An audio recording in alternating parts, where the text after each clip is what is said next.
This morning I went to a flea market and aside from a couple of records, I found this.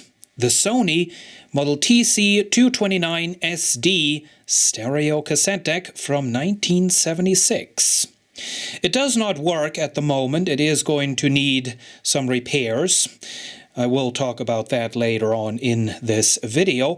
Let's first go ahead and turn this on right there. And the only way to make this play some music right now is to press record and to have music from a CD player come through. Let's take a closer look at the features and functions because this is quite a well-featured cassette deck. Not on the technical side of things.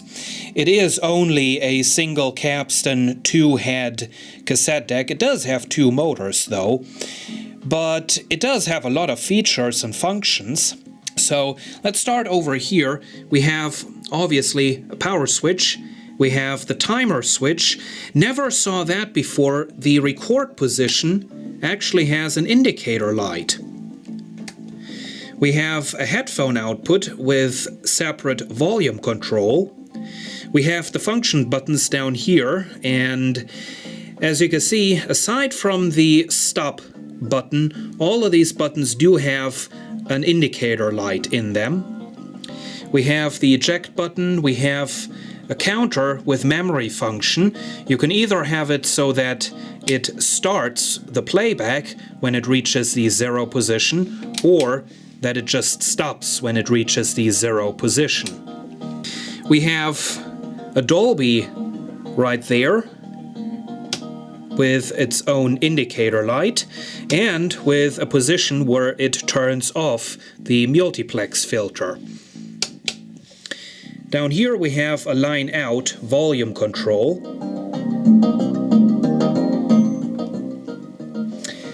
Next to that we have a record mute button. It's just a push button.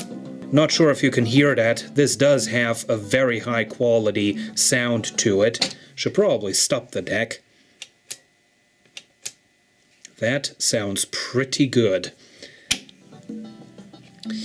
Up above we have a couple of switches. We have a limiter and we have the tape selector for normal, ferrochrome and chrome tapes. Over here we have almost a bit of a sound mixer. We have potentiometers, one for each channel, so you can regulate this independently from each other. And we have regulators for the microphone inputs and the line inputs, so you can do some simple mixing in this. We have a stereo microphone input and something that I've never seen on a cassette deck, a secondary line in right there on the front. We also have a secondary record indicator light right there. Of course, there is also an indicator right there at the record button itself. Also, we have some nice big VU meters, as you can clearly see, and in addition to that, we also have a peak indicator light. On the back of the cassette deck, we have our inputs and outputs, both RCA and DIN. We have a proprietary remote control connector. We have the voltage selector and the AC input jack, and of course, all the data right there. When this came out back in 1976, it was Sony's top-of-the-line front-loading cassette deck. There was one deck higher up in the line, which was a dual capstan and I think also a 3-head unit, but that was a top loader. This deck right here uses the same chassis as the Cassette decks. The remote control, which we have already seen the connector for on the back, would have looked quite similar to this panel right here with all the colorful buttons on it. Looking inside, we find a typical 1970s Japanese design with lots and lots and lots of cables. We have the main audio electronics over here in this area. We have the logic control and power supply circuitry over there. We have a nice big power transformer. We have almost a bit of a fuse panel right there on the back. And of course, most importantly, we have the mechanism. This uses two motors. Interesting design. We have one DC motor to drive the capstan. To drive the reels, the supply and take-up reel, we have one AC motor. As of right now, this cassette deck does have some technical problems. The belts are very loose, so the deck does not run at the correct speed.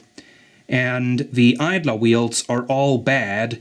Therefore, there is absolutely no torque on the take-up or supply reels. So you cannot rewind, you cannot fast forward, and playback you can only if you manually turn the take-up reel. And if you do playback, it's going to happen at the wrong speed. Although the record play switch as of right now does have contact problems and will need to be cleaned, I was able to make a test recording on this deck. Keep in mind, due to bad idler wheels, there is no drive to the take-up reel. However, by manually turning the counter, which via a belt is linked to the take-up reel, you can overcome this problem.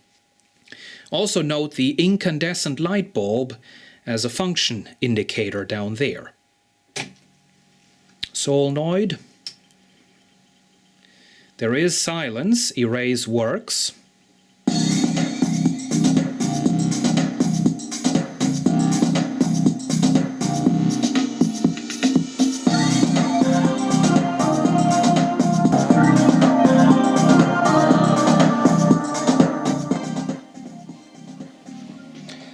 If I don't turn the counter, the take-up reel stops and the auto stop engages. This has a magnet coupled to the counter which switches a little magnetic reed contact, and that generates pulses for the auto stop system.